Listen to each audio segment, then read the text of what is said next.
ლოგიკურია, რომ შოკის დროს ორგანიზმი იმ გადარჩენას ცდილობს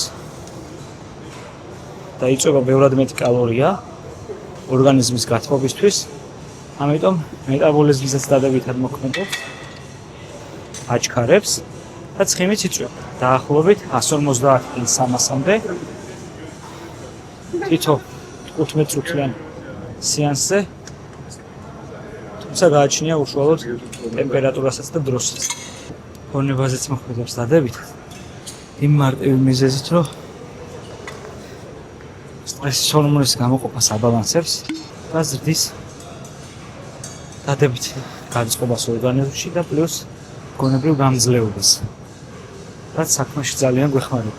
მithumetas მეგობრებო, ზაფხულში ბევრად მარტივია ცივი შხაპი და გირჩევთ, რომ ყოველ მეორე დღე მიიღოთ. ნელ-ნელა დაიწყეთ 1 წუთით და ადით 5-7 წუთამდე.